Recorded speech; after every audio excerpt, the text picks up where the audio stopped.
दोस्तों fitness and wrestling facts में आपका स्वागत है और इस वीडियो में हम बात करेंगे उन डब्ल्यूडब्ल्यूई रेसलर्स की जिन्होंने अपने रेसलिंग करियर के दौरान स्टेरॉइड्स को एक पॉइंट पर यूज़ किया था और जब उन्होंने स्टेरॉइड्स को क्विट किया तो क्या ड्रास्टिक इम्पैक्ट पड़ा उनकी फिजिक पर और उनकी बॉडी कंप्लीटली चेंज हो गई जब वे फाइनली पीईडीज से ऑफ हुए। तो प्लीज़ शुरू से अंत तक इस वीडियो में बने रहिएगा। नंबर 12 पे आते हैं शॉन माइकल्स। माइकल शॉन हकिनबॉटम एके शॉन माइकल्स डब्ल्यूडब्ल्यूई के one of the greatest performers में से एक रहे हैं और ये ज़रूरी नहीं है कि जो रेसलर्स का साइज़ और मसल मास ज़्यादा हो वही स्टेरॉइड्स को यूज़ करते हों। और जो एवरेज साइज़ के रेसलर्स थे जैसे शॉन माइकल्स, उन्होंने भी स्टेरॉइड्स को अपने करियर के एक पर्टिकुलर पॉइंट पर यूज़ किया है, चाहे अपनी स्ट्रेंथ और फिजिक को मेंटेन करने के लिए हो या रेसलिंग मैचेस के दौरान अपनी इंजरीज के दर्द से लड़ने के लिए स्टेरॉइड्स को पेन किलर के फॉर्म में यूज़ करना हो। 1993 में शॉन माइकल्स ड्रग टेस्ट में फेल हो गए थे और उन्हें 6 वीक्स के लिए डब्ल्यूडब्ल्यूई से सस्पेंड कर दिया गया था। शॉन बाद में डब्ल्यूडब्ल्यूई के 90s और 2000s के ग्रेटेस्ट रेसलिंग स्टार्स में से एक बन के उभर के आए थे और 2011 में उन्हें हॉल ऑफ फेम इंडक्शन में शामिल किया गया था। नंबर 11 पर आते हैं Rybak, the big guy Ryan Reeves. Rybak ने डब्ल्यूडब्ल्यूई में 2012 में डेब्यू किया था और इससे पहले वे डब्ल्यूडब्ल्यूई के reality based show tough enough के कंटेस्टेंट्स में से एक थे। 2005 से लेकर अर्ली 2006 तक वे डीप साउथ वैली में रेसलिंग करा करते थे और 2006 से 2008 तक वे डब्ल्यूडब्ल्यूई की डेवलपमेंटल टेरिटरी ओवीडब्ल्यू में एक्टिव रहे थे। रायबैक ने अपने स्टीरॉयड यूज़ को एडमिट किया है और उन्होंने कहा है कि जब वे 16 साल के थे तब वे स्टीरॉयड से इंट्रोड्यूस्ड हुए थे first time. Ryback Gold's gym Nevada में पार्ट टाइम जॉब करा करते थे तो 4 times mister Olympia Jay Cutler वहां वर्कआउट करने आते थे और उन्होंने रायबैक की उनकी फिजिक और उनके जेनेटिक्स के लिए उन्हें कॉम्प्लीमेंट किया था और स्टीरॉइड्स के लिए एडवाइस किया था जब वे अपने अर्ली 20s में ही थे। रायबैक ने अपने कुछ इंटरव्यूज़ में कहा है कि वे कम्प्लीटली अगेंस्ट है स्टेरॉइड्स के और completely way at present natural है। हालांकि उनके क्लेम्स क्वेश्चनेबल है पर मे बी वे टीआरटी डोजेजेस पर होंगे at present. Hulk Hogan WWE के मेगा स्टार जब अपने करियर के पीक पर थे 80s और 90s के दौरान उन्होंने एडमिट किया था कि उन्होंने अपने फिजिकल परफॉर्मेंस को इन्हेंस करने के लिए स्टेरॉइड्स को यूज़ किया है। 1993 के दौरान स्टेरॉइड्स का यूज़ स्पोर्ट्स इंडस्ट्री में एक नेशनल मीडिया का चर्चा का विषय बन गया था। विंस मैकमैन के ऊपर स्टेरॉइड डिस्ट्रीब्यूशन का चार्ज लगा था और पेनिनसुला के एक डॉक्टर पर आरोप लगा था कि वह स्टेरॉइड्स को लीगली बेचता है और डॉक्टर मैकमैन के ऑफिस तक स्टेरॉइड्स को पहुंचाता है, जिसकी वजह से मैकमैन को ट्रायल में लिया गया था और ये रेसलिंग इंडस्ट्री में अभी तक का सबसे बड़ा स्कैंडल था और बहुत सारे प्रोफेशनल रेसलर्स ने अपने स्टेरॉइड यूज़ को एडमिट किया था और हल्क होगन जो मेगा स्टार थे वो भी इस ट्रायल से भी नहीं बच पाए थे।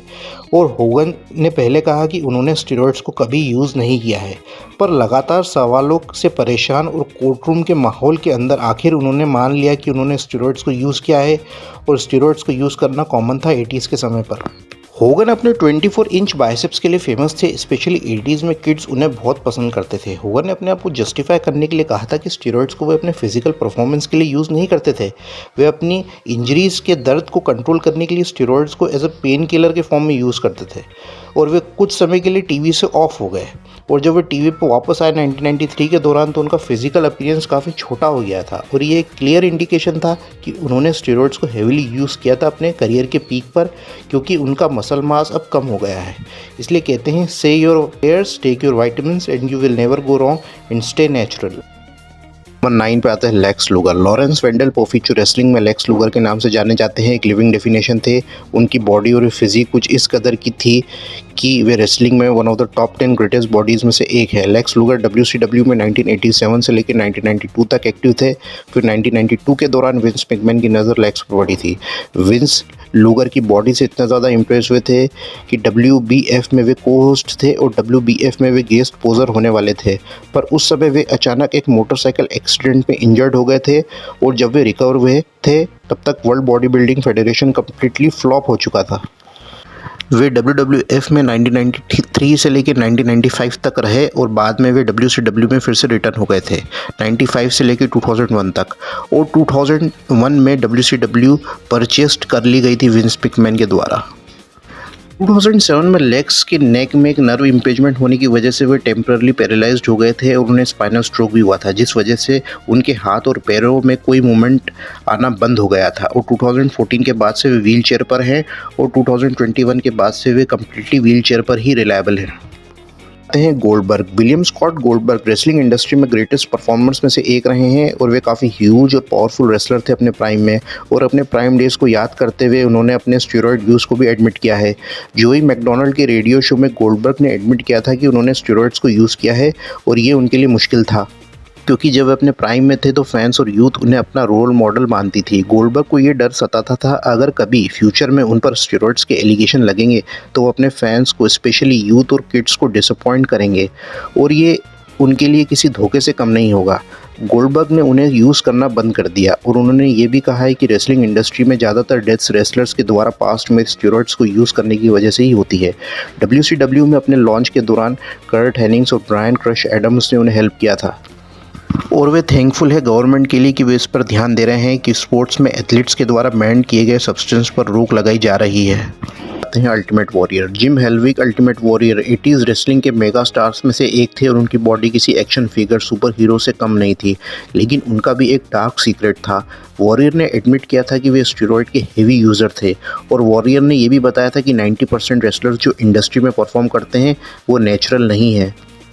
और वॉरियर की इनिशियल करियर में उनके टैग टीम पार्टनर रहे द लेजेंड स्टिंग ने भी वॉरियर के लिए एक इंटरव्यू में बताया था कि वॉरियर एक फ्रीक थे और वे काफ़ी मस्कुलर गिफ्टेड एथलीट थे, पर उन्होंने लॉन्ग टर्म तक स्टेरॉयड्स को यूज़ किया था। अल्टीमेट वॉरियर को 2014 हॉल ऑफ फेम इंडक्शन में इंडक्ट किया गया था और उसके 3 दिन बाद जिम हेलविग AKA अल्टीमेट वॉरियर की मृत्यु हो गई थी हार्ट अटैक की वजह से। जॉन सीना की जर्नी प्रोफेशनल रेसलिंग से हॉलीवुड एक्टर बनने तक की, जो सिमिलर है कुछ ड्वेन द रॉक जॉनसन जैसा। जॉन सीना जब रेसलिंग में एक्टिव थे तो उनका वेट 251 पाउंड्स था। फिर सीना ने 20 पाउंड्स वेट लूज़ किया और वेट लूज़ के दौरान उन्हें डिप्रेशन हो गया था। फिर उन्हें स्ट्रेचिंग और योगा के पॉजिटिव बेनिफिट्स दिखने लगे थे। सीना ने यह भी बताया था कि WWE में वे अब एक्टिव सुपरस्टार नहीं है और उनका गोल लाइफ की लॉन्गेविटी को मेंटेन करना है, पर वे अभी भी वेट ट्रेनिंग को फॉलो करते हैं। जॉन सीना अभी भी बहुत अच्छे शेप में है और 96th एकेडमी अवार्ड्स में वो पार्शियली नेक्ड नज़र आए थे, जिसमें वो बेस्ट कॉस्ट्यूम डिज़ाइन के अवार्ड को देने आए थे। ने स्टेरॉयड्स यूज़ कभी पब्लिकली एक्सेप्ट नहीं किया है क्योंकि उन्हें भी यूथ और किड्स फॉलो करते हैं।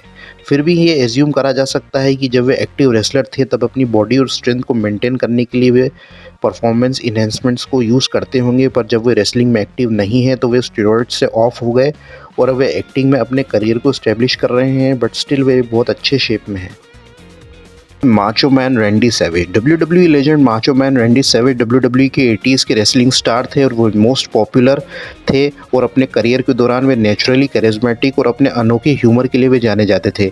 1992 के एक इंटरव्यू के दौरान उन्होंने यूथ को स्टेरॉयड से दूर रहने के लिए कहा था और कुछ उन्होंने हिंट किया था क्राउड अटेंडेंस को कि ये शायद उनका पर्सनल एक्सपीरियंस भी है। और होस्ट ने उनको स्टेरॉयड्स यूज़ के बारे में पूछा तो उन्होंने कहा था कि स्टेरॉयड यूज़ करना अपनी बॉडी में पॉइजन डालने जैसा ही है। स्टेरॉयड को उन्होंने पास्ट में यूज़ किया है, पर अब वे एक कूल और काम व्यक्ति हैं। रैंडी सैवेज की मई 2011 में एक कार क्रैश में मृत्यु हो गई थी और 2015 हॉल ऑफ फेम इंडक्शन में रैंडी सैवेज को इंडक्ट किया गया था हॉल ऑफ फेम में। नंबर 3 पर आते हैं मेवन हफमैन, जो प्रेजेंटली अपने यूट्यूब चैनल पर फिर से पॉपुलर हुए रेसलर्स में से एक है, जिन्होंने अर्ली 2000s में WWE में कदम रखा था, जो पॉपुलर थे 2002 रॉयल रंबल में अंडरटेकर को सरप्राइजिंगली एलिमिनेट करने के लिए। रिसेंटली 5 महीने पहले अपने यूट्यूब चैनल की एक वीडियो में मेवन हफमैन ने अपने पास्ट में स्टेरॉयड यूजेज के बारे में बताया था। उन्होंने बताया था कि अगर आपको रेसलिंग इंडस्ट्री में सर्वाइव करना है तो आपको अपने फिजिकल अपीयरेंस पर काम करना ही पड़ता है। इस पॉइंट पर उन्होंने डिसाइड किया कि वे एनाबॉलिक स्टेरॉयड्स को यूज़ करेंगे, जिसने वे WWE की ओर से बड़े रेसलर्स के साथ रिंग में कम्पीट कर सकेंगे। नंबर 2 पर आते हैं कर्ट एंगल। जहां हम कर्ट एंगल की बात करें तो कर्ट एंगल WWE के बहुत दिग्गज रेसलर्स में से एक है। जब कर्ट WWE में आए थे तो उनकी फिजिक काफ़ी एथलेटिक और स्ट्रॉन्ग थी और अपने परफॉर्मेंस को इनहेंस करने के लिए एनाबॉलिक स्टेरॉयड्स को यूज़ किया था और इसने एडमिट भी किया था और इस दौरान उन्हें काफ़ी इंजरीज़ का सामना भी करना पड़ा था। अपने इंजर्ड नेक से एक बार वे सफ़र कर रहे थे, जिसकी वजह से वे ड्रग टेस्ट में फेल हो गए थे और उन्होंने $1,25,000 का फ़ाइन भरना पड़ा था और वे फाइनेंशियली और प्रोफेशनली काफ़ी प्रभावित हुए थे। पर अब वे प्रेजेंट में अपनी फिजिक को अच्छे से मेंटेन करते हैं और रेगुलर बेसिस पे वेट ट्रेनिंग और कार्डियो को फॉलो करते हैं। बटिस्टा ने अपना WWE डेब्यू 2002 में किया था और उनकी फिजिक पर्सनालिटी बीस्ट लेवल की थी। 2003 से 2005 तक वे एवोल्यूशन फैक्शन का हिस्सा थे। 2005 में उन्होंने रॉयल रंबल जीता था और उन्हें वर्ल्ड चैम्पियनशिप अपॉर्चुनिटी मिली थी और रेसलमेनिया 21 में उन्होंने ट्रिपल एच को डिफीट किया था और बाद में 2010 में उन्होंने WWE को लीव कर दिया था और 2014 में उन्होंने फिर से रिटर्न किया था, पर उनका रिटर्न फेलियर साबित हुआ था और उन्हें फैंस की तरफ से वो रिस्पांस नहीं मिला था जो उन्हें फर्स्ट बेबी फेस होने पर मिला था और वे इस दौरान गार्जियन ऑफ द गैलेक्सी और आर्मी ऑफ द डेड जैसी मूवीज़ में एक्ट कर रहे थे और टाइम के हिसाब से उनकी फिजिक भी डाउन साइज होती गई और अब वे कुछ ऐसे दिखाई देते हैं और वे कम्प्लीटली ऑफ साइकिल हो चुके हैं, पर वे अभी भी अपनी फिटनेस को मेंटेन करने के लिए रेगुलर वर्कआउट और डाइट को फॉलो करते हैं।